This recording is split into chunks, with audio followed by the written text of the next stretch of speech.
Welcome to my latest experiment. This is a big one, the one I've been waiting for all my life. What is it? Try to imagine all life as you know it stopping instantaneously and every molecule in your body exploding at the speed of light. Oh my God. The cream will rise to the top, oh yeah. And I am the voice of the voiceless.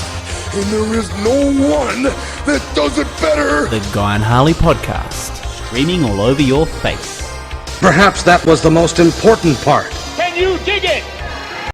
Can you dig it? Can you dig it? Pigville on the internet. Raising my fingers to critics, raising my head to the sky. Big, I did it. Multi before I die, no lie. Just know I chose my own fate. I drove by the fork in the road and went straight. Welcome to the Guy and Harley podcast. I'm Guy Pigden. And I'm Harley Neville. I'm fired up. He's fired up by those lyrics. That was very inspiring. I'm charged. My goodness. That was Jay-Z line from a little collabo featuring Eminem. I see one of those new rappers. Renegade. He's 44. He has been rapping for 20 years and is 44. He must have been rapping longer than that. Surely he wasn't 24 when he started. It's quite old. Eminem was 26 when he made it. I think they were about the same age. I think he was he'd been rapping obviously before then. I think he's about 44 now. He did kind of get bigger later in his 30s. Was kind of Jay-Z's hey. Yeah, I'm getting bigger in my 30s too.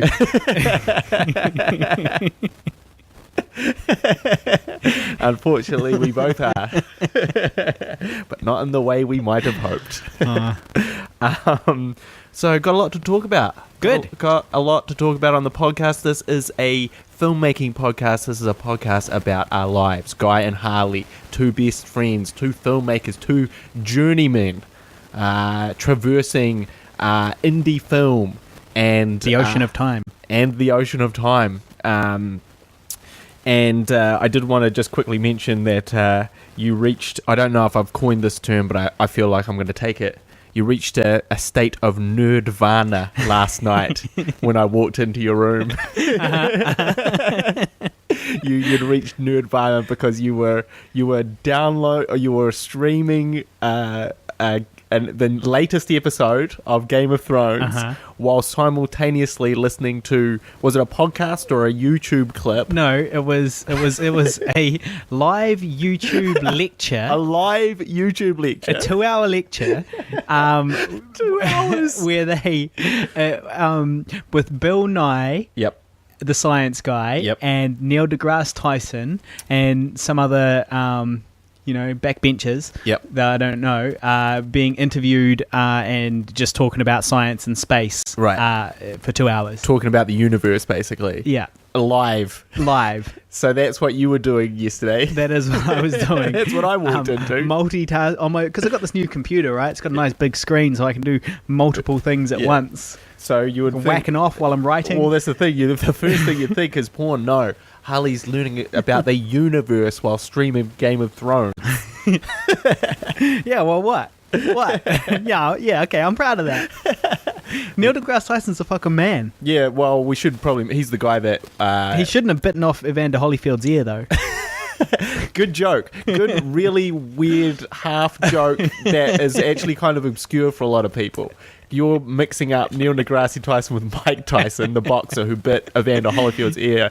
I don't actually know how many people know Neil deGrasse Tyson. I think a lot of people know more of him now that he did Cosmos. Yeah. The show that I still haven't finished. Well, trust me, in the astronomy world, he's a superstar. In the astronomy world, he's the Big Dipper. He's astronomical. So but yes, he's kind of like a famous science guy, and you love him, and you whack off to him and his so you were whacking off, you were just whacking off to science. yeah. Well, look, it's that or jerking it to big science ideas. That's what you do. Well, it's that or ass-to-mouthing twins on a pirate ship. So highbrow, lowbrow. Which way are you going to go? Yeah. I got a few things to talk about. I did just want to mention, seeing as this is the start, now we didn't address this last week, this is a listener question from Liam Hegarty. Okay. Well, he's a long-time listener, he is. Yep, he said... Hello, Liam. What do you guys drink on the podcast? We're always sipping away on something. What is it that we're normally drinking, and how much are we drinking? Yeah. Well, that is a good question. You see, normally we're drinking my Fireball whiskey. Yeah, we had a big thing where we were on Harley's Fireball whiskey for until it ran out. Yeah, I bought like a 1.125 Yep. Of that, and we were sipping away on that straight. So we'd normally have 2 to 3 of those per episode. Yeah, and then the other big one is Black Sambuca. Just sip on that on the rocks, sipping on that bad boy there. Couple of those per thing. Once again, my Black Sambuca. Yep. we dip into Harley's liquor cabinet. Basically. On this podcast. I never have any alcohol and just constantly scab off him. Yeah, well, last week was the exception where Guy shared his birthday beers that Angie and I bought. Which Angie bought for me. Hey, I bought them too, man. But to be honest, sometimes what we normally do is if they're around, we'll have a beer or two and then finish off with a Zambuca or something straight. But it's normally a three drink sort of maximum. Yeah. Yeah, maybe speak for yourself. I think I'd probably get through a good 4. Right. Well, and it does also depend on the podcast. Yeah. Well, today what we're doing is we're actually cleaning out the remnants of the liquor cabinet. We've got some gin, some Seeger's gin that's been sitting around for months and months and months and months. And everybody got their cups, but they ain't chipped in. Yes, to chuck in a little bit of rap there, and we're drinking we're drinking it with fancy tonic water that somebody brought round. Jason Rosen brought around to our party, and it's very delicious. Yeah, the tonic is great. The gin, not so much. Yeah, with a bit of squeezed lemon, a bit of ice though. We keep it classy. Yeah. So good question, Liam. What do you drink when you're listening? that is a good question. What do the listeners drink? Yeah. While they're listening to this, trying to get through it all. So now there was a recent study, survey, by Flix.co.nz, which is like the premier movie site for New Zealand film and kind of film. It's like the Empire magazine of movie sites in New Zealand. So it's like does reviews, do interviews, previews. Right, basically, we did an interview with them. Still waiting for that to come out. Mm-hmm. I'm sure that's waiting in the wings. I'm sure it's any minute now. Just waiting for the right time to get it. They want maximum listenership, viewership, whatever. And anyway, they did a survey. And now look, I may have the numbers slightly wrong on this because I looked at this article off a Herald article based off a Flix article. Right. And then I did not do any research. I made the mental notes of what it said. Yeah. But didn't really check back to clarify. Cool. So it's informed. This is very detailed journalism. Anyway, so 1,650 people they interviewed. Now, this was the big insight that I wanted to talk about.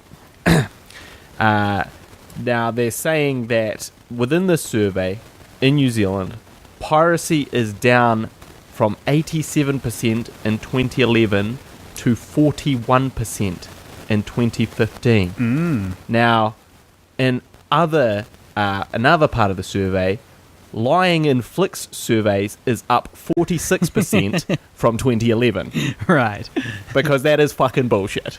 There is no possible way that piracy is on the decline. It's on the increase everywhere. But if someone goes, hey, do you illegally download shit? That's completely illegal. Now, in 2011, it was a bit of a grey area even. Yeah.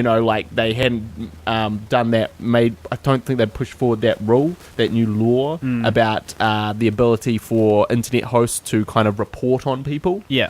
So anyway, I just think that people were like, oh, what? Internet piracy? No, I wouldn't do Get that. out. I don't do that. You might be right, but I mean, I also think there could be something to be said for, these new ways that you can now stream things. They have made it easier. You don't have to go walk in the rain to the DVD store, to watch something. You don't have to go to the cinema. You can watch it legally online nowadays in a way that you couldn't even only, in 2011. One of their other stats was that for the people that do pirate, only 13% of them said that they pirated because of cost. They were pirating for convenience. Yeah. So I do think that is that is a more true thing. Yeah. And that people will pay a little bit of cash to get something if they can get it really fucking easily. Yeah. It's just the easiest way to get anything is through a torrent site. Well, I hired, for the very first time, I hired something on iTunes the other day, a documentary called The Perfect Human Diet. It was about the paleo diet. Yep. And it was very, very easy. I just clicked on it. My credit card details are already in there because I had bought some album, at some point. My credit card deets were already in there. I just clicked on it, and then it was like, "You want this?" And I was like, "Yep." Congratulations, you asshole, for figuring out iTunes 5 years after I've been telling you to. Yeah, and well, look, man, I'm not much of a technology guy, okay? And and then so I just pressed it, and then it was like as soon as I pressed yes, it was basically like, this is ready to watch. There was no long download or anything like that. It was just like, yep, good to go. And then I watched it in very high quality. It wasn't an issue. It didn't stop and start or anything like that. It was just good to go. Yeah. It was very, very easy. So I'm convinced. So you're going to be doing more of that. I think this internet thing might be here to stay. I think it's really going to catch on. Yeah. So now, we've talked a little bit in the past about superhero films. Mm-hmm.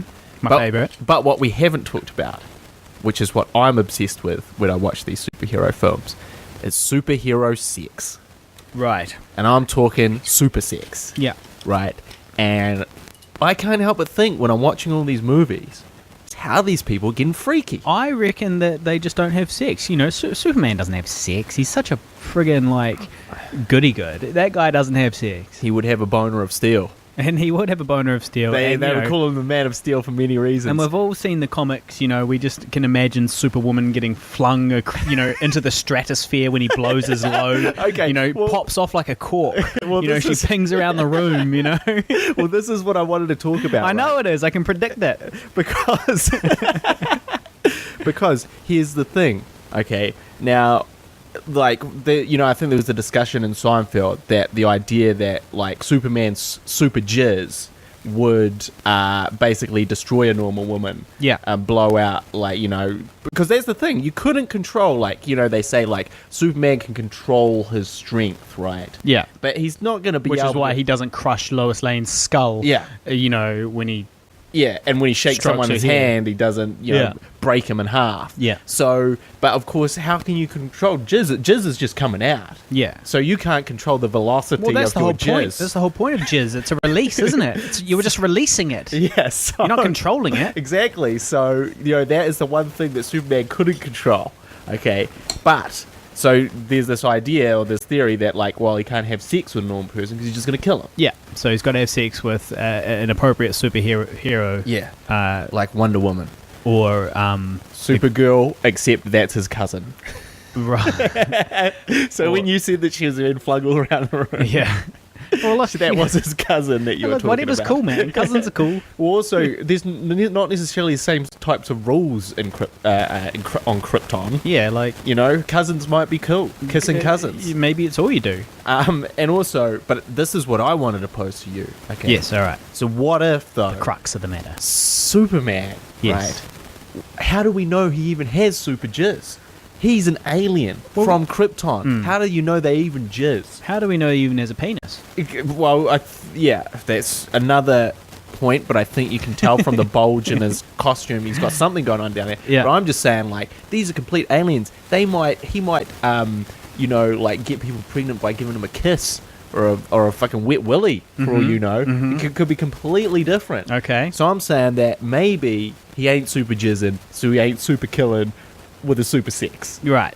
I think he's not super jizzing. I don't think Kryptonians jizz. All right.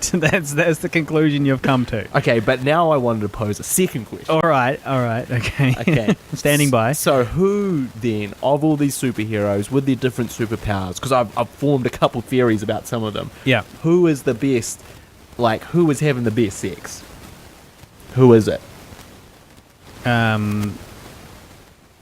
Jesus, you really sprung this one on me. I'll let you think about it. Okay. Throw out a couple of things, okay? Okay. So the Flash, right, could become a human dildo because he's super fast, right? Mm-hmm. So he can control, like his thrusting and stuff. So he can literally make himself like a dildo, like, you know, because he can vibrate Like so quickly. you mean like an automated, yeah, like an automated dildo. So here's one of dildo. the only superheroes Yeah. that like can use his super speed to create a dildo sensation Yeah. for the girl. Yeah, but what, you know, the whole point of a dildo is it's a replacement penis. Yeah. You know, like you don't want the dildo sensation in sex. You want the cock sensation. But he can do both. Yeah. He can mix it up. Yeah. Okay. Some people prefer a dildo, you know. I'm sorry to say. Well, maybe compared to yours,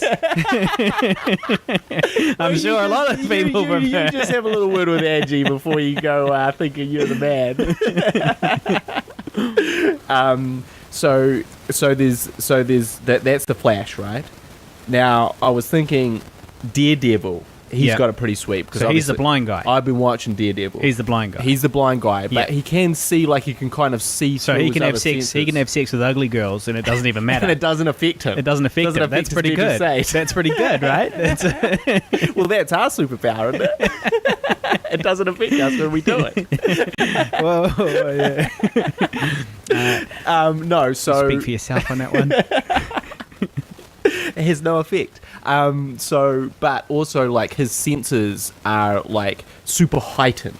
So everything, you know, when someone touches him, it's amazing. When he slips it in, it's beautiful. Yeah. It's wonderful. So for Daredevil, It would come too quick. Well, there's that risk for sure.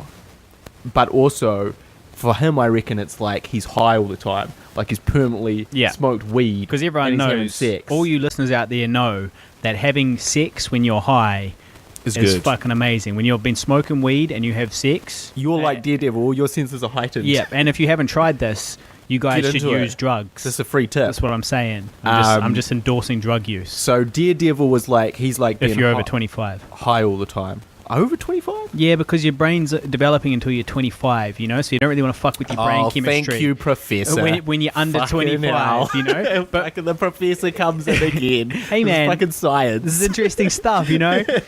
Don't mess with your brains, kids. I'm saying, like, just lay off the weed until you're 25, then your brain stops developing, and then you can just fucking go hard. But don't mess with the chemistry before then. So yeah, I think Daredevil's got pretty good, right? Yep. But I do have to think that truly, really the guy that's got it best, Yes. Wolverine. Right, because all his STDs would heal up. Definitely, immediately. So he couldn't really catch an STD. Okay, number one. Yeah. He'll get an STD, it'll be gone in a matter of seconds. Right, yeah. Okay. Secondly, he's got super healing, right? Yeah. So that means that when he busts one, he can just be hard again in seconds. Right. Because he's got super healing. You can just go all night. Exactly. Do as many times as you want. Exactly. And that's... Why would you want to do it more than once? Well, that's though? a good... Well, no. Well, let me pose it. The only risk with Wolverine, like, you know, that's a good power to have, right? You know, but on the same token, does that mean that Wolverine is just horny all the time? You know, because he's like, he's like, but I'm not getting any satisfaction Yeah, because my because- balls will fill up again. yeah, because they've regenerated. Yeah. My balls have regenerated. I've got titanium balls and they have regenerated. Yeah, well, You know, it's possible. like what? You know, or is it like he's still? Nah, you can walk around with your balls full and not necessarily be horny, though, you know, if your mind's not on that. So maybe That's his true. mind isn't constantly on it. That's true, but you know, But that would be the parody that we would do. That Wolverine is this constantly horny horn perv. dog, He's just so pervy horny horn dog. because every time he comes, it just immediately regenerates and he gets no satisfaction. it also explains why he's so hairy. You know. Yeah, All the well, that's testosterone. testosterone, yeah. But I think Wolverine's my bet. What about you? What's your take? Oh, look, I've got no idea, man. As a guy who doesn't really follow Batman, because at least he wouldn't have any problems. He's just a regular human. He's I just actually- a guy. I He actually can did just wanna- have some nice sex with all the babes that he's in touch with because he's a millionaire. Well, I actually wanted to touch on old Batman, actually. Okay. Okay, so for me, I don't think it works out for Batman because he's too tired all the time. 'Cause he's staying up all night. He's up all night fighting fucking crime, getting his back broken by Bane, and Yeah. then he comes in. He maybe has a window of 2 to 3 hours sleep per night, and I can tell you right now, Yeah. That's not enough. That's not enough. And you know he ain't gonna be horny. Yeah. He's just fucking tired. He ain't got time to be boning all these Playboy girls. He's like really exhausted from all his fighting. You might be right. You know, so I think Batman's out. I think Batman is like the most celibate of all of them. Yeah, you might be right. You might be right. Because also Bruce Wayne, no doubt, has some, obligations that he has to fulfill during the day as well as Bruce Wayne. I'm sure he has some meetings and stuff that he has to go to. I'm sure they're always like, why does he only come to the board meetings and way late in the afternoon? Why can't we not have a breakfast convo? Yeah, it's like, because if you do that, he's going to come in covered in blood, and he's going to be quite cranky. He is. He definitely is. We'll go. My pick is Wolverine then. All right. So I did want to open up the Tinder files. Okay, Tinder files back on. I guess. In light of. Well, look, I'm not saying that Tinder files were temporarily retired. They were retired. Do we know why? Well, why the Tinder files were retired? They were retired because I've been on some dates and been seeing people. And I see. I didn't want to. You can't just be Tindering your life away. Right. If you're dating someone, you're dating someone. So you go off the Tinder. Yeah, you go off the Tinder. Right. Okay. So anyway, but I just had to reopen the Tinder files for 1 second because a couple of things happened and they just peeved me. Okay. Peeved me off. Are you back on Tinder? No, I'm not really back on Tinder. Okay. But I did I received I received a Tinder match. Yep. Then I received a Tinder message. Okay. Then I received a Tinder blowjob. A Tinder block, I was going to say. Okay. All in the space of maybe a couple of hours. Yeah. Right. So what had happened is I matched with someone, they had messaged me, I hadn't replied, and they blocked me. Yeah. Because I hadn't before replied. you'd seen it. Yeah. Now, and you never get to see this. You never got to see the message. You never got to know the message because you'd been blocked before you could read it. It could have been amazing. Yeah. We could have had the best connection. Yeah.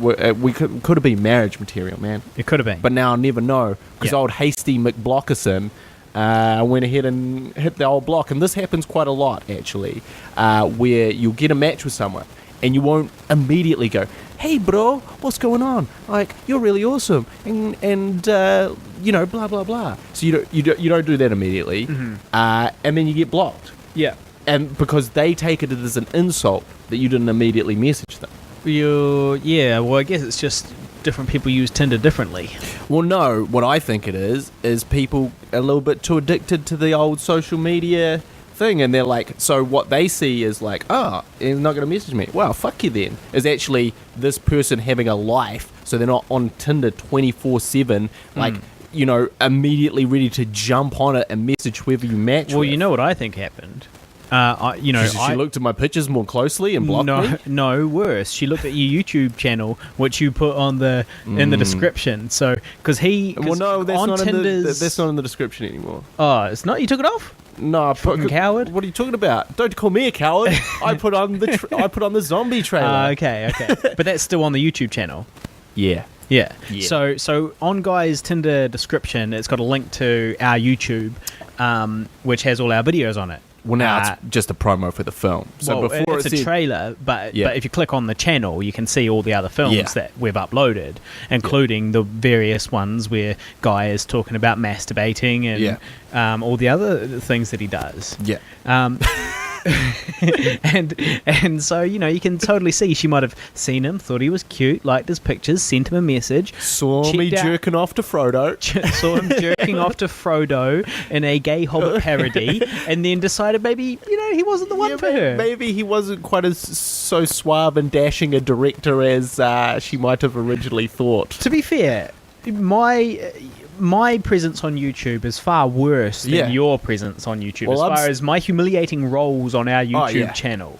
There's so many things there, and they're only going to get more humiliating. As we go on, we're only going to mind that more and more as we continue forward. Yeah, but it doesn't matter for you because you have a girlfriend. Well, yeah, sure. You have a beautiful girlfriend, so there's no need to be concerned about humiliating yourself. Yep, sure. In front of millions of people. But what about my career?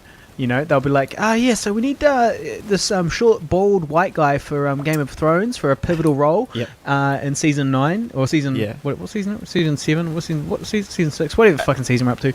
And then they Google me and they find me as the Super Saiyan taking a shit on the toilet, and then his back and chest hair goes blonde. Because that's the joke. The joke is that he's a real hairy guy who turns Super Saiyan when he takes a shit. the epic dump. Yeah, so they'll be like, you know what? Maybe this is not the guy. You know, maybe this is not the man for the job. I guess there's that risk. But, you know, we all have to traverse those waters because, as for as many people as the Super Saiyan shit turns off, who knows how many it turns on. Well, actually, I'd like to talk a little bit about that, which is that when like this is obviously a risk I consider when we put anything we put on YouTube. I always think, well, sure, okay, so I'm doing a shit and turning into a Super Saiyan, sure, or I'm a gay hobbit. Sure, I've revealed my powers of how I become a Super Saiyan to the world now. And if any supervillains want to attack me, they're going to know that it's before I take an epic shit that I turn Super Saiyan. No, we're talking about as an actor. So as an actor, I do think, do I really want to put this out in the world? Yeah. And I think, what if Westpac or something like that, some very respectable brand, considers using me in an ad, and then they say, well, actually, no, we're not going to use him because look at all the stuff on the internet that he's done, all this weird, creepy shit on the internet that he's done. Yeah. But, I've thought about this long and hard, and I've decided that it's better to make things and put them out and see how they do, rather than just say no to all of that on the off chance that one day some big corporate brand wants to use me. So that was my line of thinking on that one. What do you think about I think you're right. I think here's the thing is, like, to be honest, I've said this since we were 22, I think, or around thereabouts, is like, no one is going to make us. We're going to make ourselves. Mm-hmm. So actually what we do is what is going to be the thing, so what, today we have tens of people, tens of loyal followers. Mm-hmm. But one day we might have tens of thousands of loyal followers, and it's going to be those people that help get our films made and help watch our stuff and help kind of keep our career going, and it's actually, that's how it's going to be. It's going to be done off the back of us, of our own hard work, of our own things that we create. And I still obviously maintain that has been proven true so far. It has been, but although I would quite like to get cast on, say, Shortland Street, for example. Yeah. And I'm not sure how they would react if they found our YouTube channel. I wouldn't tell them about it. Yeah, I wouldn't tell them about it either. But if they Google me and found it. So I still think that, and I still think that we're going to do the most meaningful work. Absolutely, the most meaningful work is going to be our own work. Yeah, it's not going to be any kind of, even if it's a cool, like, even if you get cast in X-Men, Part 4. It would be a lot cooler if I was cast in, like, Mad Max or Ash vs. the Evil Dead or something like that. Yeah, but okay, sure, we'll go with X-Men 4. Well, that's what they're up to. Right. They're actually up to 5, I think. Right. Or maybe it's 6 now. Whatever. There's too many of them. It's 6. So then I still think, like, that's going to be like a great payday for you. Mm-hmm. It's going to be great exposure. Mm-hmm. You'll be walking the red carpet with Hugh Jackman, discussing the theories of Wolverine's sex life. Mm-hmm. Having real in-depth discussions, because he's been thinking about it a lot himself. Yeah, playing the character all these years. He's certainly considered this STD thing. So, and it's going to be great, and it's going to be this great moment in time there, but it's not going to be as great as the film that we make together, or the TV series or web series that we create together that is there, forever and whatever. I don't think, personally. And I'd love to see yourself get cast in, like, this amazing breakout role, as part of another part of an amazing film, and I think that's entirely possible. But I think overall, in the big scheme of Guy and Harley's lives, what is going to make us as us? Yeah, well, I do agree with that, and that's why all this stuff is on the internet. And that's why Disgusting Hairy Man is on the internet for you to watch. That's why Disgusting Hairy Man is still on YouTube. Our very first upload on the YouTube channel. If you haven't seen it, go check it out. You'll chuckle. You'll have a great laugh. It's called Disgusting Hairy Man, and it's on the Pigville YouTube channel, and it was our first ever upload. It is comedic gold. And I also will say, like, you know, like, that's all you, bro. Like, you conceived of that. Yes. You executed it. You demanded the performance of yourself. Mm-hmm. You know, that was you completely masterminded that. That had nothing to do with me. Are you distancing yourself? No, like, I think it's like comedic gold, but I'm just saying that, like, in terms of stitching yourself up, you stitched yourself right up there. Yeah. You were like, hey, I've got this genius idea of being a disgusting hairy man jerking off. No, it was a part of 8 Ball. It was a part of a bigger project but which we had. But you thought of putting it online standalone. Yeah. You decided to take it to where it went. Yeah. But I highly recommend that. It's still one of my favourite clips. Well, you guys should check it out. Look up Disgusting Hairy Man Pigville, and trust me, I don't know, it'll blow your wee mind. But so back to Tinder just for 1 second. Okay, back to Tinder. Just wanted to say, come on, girls, don't be so damn hasty. Like, if you've got a match, just wait for him to message it. It's like not like you're doing the work anyway. Just wait for that convo to start naturally. Don't be so hoity-toity. Well, she's probably just crazy too. She could just be a crazy person. She might have messaged you something crazy, then deleted it. Okay, but because that's the only way to make it that you don't see the message is to block you before you've seen it. That's true. But there's also the matches and then the blockers after the match because of the no message. Yeah, But the Tinder is a bit addicting because, like, you will just go on it and you'll just be swiping, just swiping away. And it's kind of like Pokemon, got to catch them all, you know, in terms of, like, so you're trying to collect these beautiful women in your Tinder thing, but, you're actually not going to message any of them necessarily because you're dating or you're busy or you're actually not really actually participating in Tinder, but you just happen to go on it when you're bored and you've got nothing to do, so you're just swiping casually, and then you actually get some of these matches and then you don't follow through.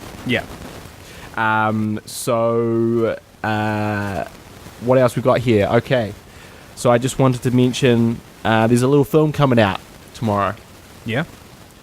Entourage, the movie. Okay. Have you watched the Entourage TV show? I've seen, an episode here and there, but not with any consistency, no. Okay, well, I'm going to break it down for you. All right. Basically, Entourage is about this group of guys led by this actor, Vinny Chase, who kind of start making it in Hollywood and kind of get bigger and bigger through the seasons. And it's kind of like an insider's look into Hollywood through these guys from Queens, New York, and who kind of got big doing this kind of arty film, and then their careers sort of take off. And a friend of ours, Adam St. John, he put me onto that that TV series way back when we were back in Wellington. So it's been going on for like 10 years. This is back in like 2003, maybe 2004. So it's a long time. And he was like, "Have you heard of the show?" I hadn't. I watched all seasons of it. I think it went 7 seasons, maybe 8. And I enjoyed it because I enjoyed like the cameos. It has lots of celebrity cameos, and James Cameron was on it, so they got like really awesome cameos from people all the time, which made it seem more real. And also just the insider's look into Hollywood, it was just kind of cool. But there's a lot of criticism, one, that there's a movie now, and also one, the way the TV series went, which is basically there's a format. Is there going to be some spoilers or something here? Oh, mild spoilers, but fuck, man, if you ain't watched the TV show, it's fucking like we're 8 seasons in, and it's been 2 years since those 8 seasons ended. Right. So if you haven't caught Entourage by now... Well, yeah, but what about there's some people out there listening right now who are just about to tune out because you're going to give them away some spoilers. So anyway, basically there's a formula to Entourage. See you later, guys. Which is that, like, essentially, like, Vinny Chase looks like he's going to go through some shit. And then it all works out for him. And that is every season of Entourage. Yeah. And so there was a lot of criticism that there's zero growth to the characters. They kind of just do everything on repeat. Yeah. Also, that is a very douchey behavior because basically there are these bunch of kind of blokey guys, you know, having this amazing lifestyle of the rich and famous, kind of acting dicky about it, and also sleeping with heaps of beautiful women and treating them like garbage. Yeah, but that's what I want to watch. Yeah. You know, like that's what happens in real life, you know? And it's called, and also it's that wish fulfillment element. You're like, oh man, I'd love to have these guys' lives. Yeah. So you don't want to lose that wish fulfillment element. But should these characters grow in an actual film? You know, it's not a half hour or 40-minute TV series anymore. It's actually a real movie where, you know, you're expecting things to happen and people to change. Well, I think that, you know, you should give it a chance before we talk about it, really. Like, it's just seems a bit silly that these people are out there complaining about it. Sure, it's like a maybe a problem, but I mean, if it worked for the TV series, then why can't it work for the movie as well? Well, the thing is, it did work for the TV series for the 8 seasons. For the first 4 seasons. And then the last 4 seasons, it was kind of like, oh, right, come on. Yeah, who cares? Vinny's going to win. He always wins. Right, but there's also that whole thing of like, it is a business and, you know, it was profitable for another 4 seasons. Yep. You know, and so you got to remember this is kind of the downfall of film in general, is that they'll always make not good things, they'll make the things that make money. So if they've obviously crunched the numbers and they're going to say, all right, well, so let's have Vinny win. Let's just have Vinny win one more time in a longer format. But I mean, I think he can. I think the issue is that he could like maybe grow up along the way.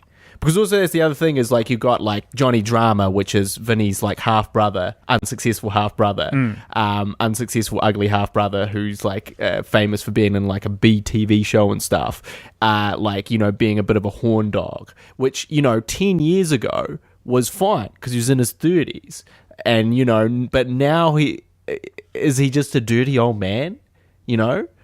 He's not changing. He's just doing the same shit. So, you know, like, and he was one of the sort of more beloved characters because, you know, you just wanted to see him get a break. But also, is he a creepy old dude? You know, shouldn't he have evolved and be like, well, look, I am still Johnny Drama, but like, I'm in a real relationship, or I can't keep hitting on 20-year-olds anymore because I'm 45. But maybe that's part of that whole fantasy fulfillment thing as well. It's like, you know, everybody that's out there that's watching is like, man, like this guy's kind of a loser, but he is boning, hot Hollywood 20-year-old Hollywood actresses, and he's 45. I guess it depends where it changes from, like, you know, like lovable to lecherous. Right. And they may have crossed the line a little bit there. Right. But I'll be watching it. I'll be watching that film. So I'll let you know what I think of it in the next step. Okay. Sounds good. You know, because we're the Entourage of New Zealand, except we win a lot less than Vinny Chase. We probably had to face quite a lot more obstacles even to begin with. And it's more like, I guess, is sort of a director-actor vibe, as opposed to like actors and like actors' mates. Yeah. Yeah. And you're the ugly, unsuccessful brother, right? That's correct, Harley. Oh, okay, good. As long as we cleared that up. As long as we worked out who's who, who's Johnny Drama, and who's Vinny Chase in this relationship. All right, cool. Yeah. Just check it. Just check it Just up. making sure, yeah. Okay, so we've got some listener questions. Yeah, so we've got one topic here is from Alan George. Now, Alan George is a filmmaker. He makes films under the name Sideways Productions here in Auckland, so look him up. I acted in his 48-hour film this year, and it's going to be on the 7th of July. It's going to be screening in the Auckland finals of the 48-hour Film Fest. So if you're around on the 7th of July, make sure you go along to check that out. It's called The Forest Room. Yeah, Now, congratulations. His question is, he says, I am not a fan of picking up hitchhikers. It has become a big debate at Sky TV, at his workplace, I probably should have said. It's become a big debate at his workplace between a lot of people. Thoughts? Personally, why would you let a random dirty hitchhiker into your car? Well, I've been that random dirty hitchhiker from time to time. Yep. So I think that's the answer. Is if you have, like, we used to hitchhike quite a lot back in Dunedin because after a certain point in Dunedin, there is no more buses. Last bus was 11 p.m. I think. And also, when you're a poor kid, there's no money for taxis. So you're kind of either walking home in the bitterly cold, freezing night, or some kind soul was taken upon themselves to pick you up.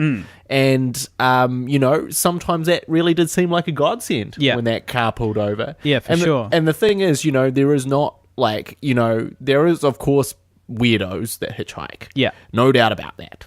Maybe some dangerous. Yeah. Don't know. But in my experience, I'm not one of those weirdos. And I have picked up many hitchhikers, and I've never met anyone that was really weird in a way that I'm like, oh no, get out of my this car. has been a horrible mistake. So I guess I would, I say it's all good to pick them up. Yeah, well, I'm inclined to say the same thing because I hitchhiked back in the day, to get around. I've hitchhiked from the top of the South Island to the bottom of the South Island one time. That was an adventure, and I only met nice people the whole time. Every single hitchhiking experience I've ever had has been pretty positive. Yeah. And then as far as picking people up, I've picked up my fair share, and every single one of them has been relatively interesting, not particularly stinky. Yep. And just, a bit of company for the ride, basically. So I'm yet to have a negative experience with a hitchhiker. I will say maybe be a little bit more cautious if you're a woman. Well, yeah, that does make sense. Yeah, for sure. Girls do have to be careful. Yeah. So I think that is a distinction that we should make right off the bat is we are guys. Yeah, we are guys. Yeah, that's true. Although arguably we should be kind of careful as well. I believe that male rape is grossly underreported because you don't tell people about it. So the stats might seem that rape is a female problem, and yet it is more. Yeah. But the fact of the matter is that men do get raped as well. Sure. They just don't report it as much. So everyone should be careful. Yeah. But my experiences so far are that hitchhiking's been overall very pleasant experience. So yeah, take a punt. I took a hitchhiker just very recently. I actually didn't take a hitchhiker and felt guilt over it. Yeah, I do that sometimes too. You drive past and you're like, oh, hitchhiker sorry, bro. guilt. Yeah, sorry, man. I was like, sorry, bro, I'm kind of in a hurry and you're probably not going the same way I am, so see you. So I'm explaining that all in my head to you with this look as I drive past. Thank you very much. So I had... I remember one time I potentially could have been raped. Was that you were almost involved? Was the very first time that I got properly shit-faced drunk. Yep. Guy was there, and our good friend Nick Larson was there too. And the three of us, we bought a bottle of Empire vodka. In Dunedin, it was like I think it was literally $9.90. Tenner for them. And you get a bottle of Empire vodka, and it wasn't like the strongest, but it was still like 23. I think it was 23%. And we had never been. We had drunk like a couple of times beforehand. I personally had only drunk a few times. Maybe I'd been drunk from Nick Larson's parents' liquor cabinet. Yeah. We stole just a little bit from each bottle of Nick Larson's. Clever, right? Pretty clever. You'll never notice a little bit from each one of the Larson household. That's how cabinet. People steal from banks, just a little bit off the top. Just a little bit off the top. But so we did that, and but then this particular night, what happened was we bought this bottle of vodka. We all put in, and we all saved up as much money as we could, and put in $3.33 each in, and we got this bottle of vodka, and we went to a church, the Knox Church in Dunedin, and we sat out the front just swinging it. We didn't even have a mixer. We were just taking turns. We were just passing it between us, and we finished the bottle between the three of us. So we each drank a third of a bottle of vodka straight, and we were just sculling it like we were big heroes, you know, like we were like these really cool heroes, and then I started walking along the street, and the first thing I noticed was wrong was I was walking along and I accidentally smashed myself in the face with my skateboard, gave myself a fat lip, a bit of a fat lip, and then I kept walking. We got to the Octagon, which is like the middle kind of part of Dunedin, It's where all the kids hang out on Friday night, you know, and we were just hanging out there, and there was some girl that I liked, possibly Jane Evans, I'm not sure. There was some girl that I liked there, and you know, I wanted to talk to her, but then all of a sudden I just started feeling really sick and really drunk, and I had to like lie down, you know, and then I went to McDonald's, and then I passed out for a little bit next to the rubbish bin and inside McDonald's, and no staff member helped me. I don't know where you guys went. You guys must have gone your own separate way. And then basically I chilled there for a while next to the rubbish bin in McDonald's, threw up out the back for a while. Some lady gave me a burger, which I didn't eat, and then eventually I was like, well, it's time to go home. So I walked, but it was past 11 p.m. So I walked to the hitchhiking point, and I was so shit-faced, and right when I very first got there, just as I reached the hitchhiking point, another hitchhiker was getting picked up. So I just ran over. This first hitchhiker was getting in the driver's seat, and I just ran over, opened the back door, and jumped in. And was like, I'm going, and you know, and basically told them where to take me, and they took me and they dropped me off. I couldn't open the door; they had to open the door for me to get me out, you know. And I was like 15, I guess, you know, and just paralytic and like useless. And then the next day, I woke up and threw up in the toilet. So so that was a risky moment, but you know, it worked out okay. And, you know, as they didn't rape me. Gone with the Wind. I can always depend on the kindness of strangers. Well, yeah, that's what happened that night. So whoever you are out there, random hero that saved me, thank you. Yes. One other short story about hitchhiking was that one time I was hitchhiking from Central Otago to Dunedin, and I got picked up by these two like middle-aged dudes that were obviously on like a boys' party weekend, and they were driving road trip, and they were like, you know, honestly, they were like 45 or something like that, and they're like, do you want a beer, dude? And I was like, oh, okay. Yeah. I might have even said no. I can't remember.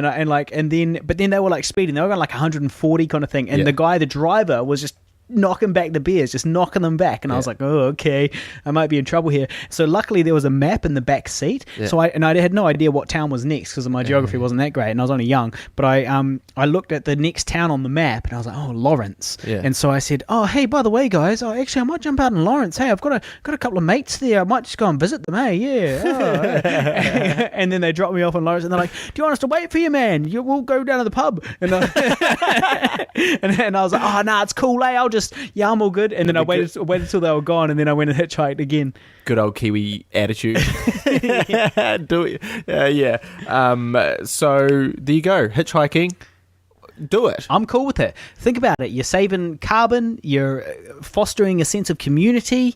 You're helping out somebody in need. Why would you not? You know, and if they look really stinky, just don't pick them up. Yeah, and look, you always have the choice. You do the analysis, you do the look analysis. As you're driving, slow down a little bit. Do they look creepy? Yeah. Do they look like a potential sex offender? If so, continue on. Well, the other thing you can do too is when they get in, you can say, you know, if you realise they stink or whatever, you can just be like, oh, by the way, I'm stopping in the next town. You'll have to jump out there. Yeah. You know, so it's a really short ride, you know? Yeah. So, you know, you got many outs if it goes pear-shaped. Now, the thing is, I need to go. Right. Because I have a dinner booking in 20 minutes. Right. So, you have a lot more topics to get through, and this podcast is only 47 minutes long. So, we could either do a shorty, or we could cut out this little rant of mine, and we could pick it up and do another 20 minutes later. No, I think we'll wrap it up. All right. Okay, cool. Sorry about that, dear listener. So if you're hanging out those last 13 to 20 topics minutes, you're out of luck this week. But next week we will return, bigger and better. So thank you for listening. Make sure that you find us on Facebook and give us some topics for next week. So search Pigville Productions or the Guy and Harley podcast, and that's it. If you dig in the podcast, share it. Tell people about it. Rate it. Do all those things. iTunes rating. Our film is out right now. You can purchase it on iTunes and DVD. Check that out, www.facebook.com/ISAZH if you have not. And get involved, bro. See you next week. Catch you later. You've been listening to the Guy and Harley podcast. Proudly brought to you by Pigville Productions. Laugh it up, fuzzball.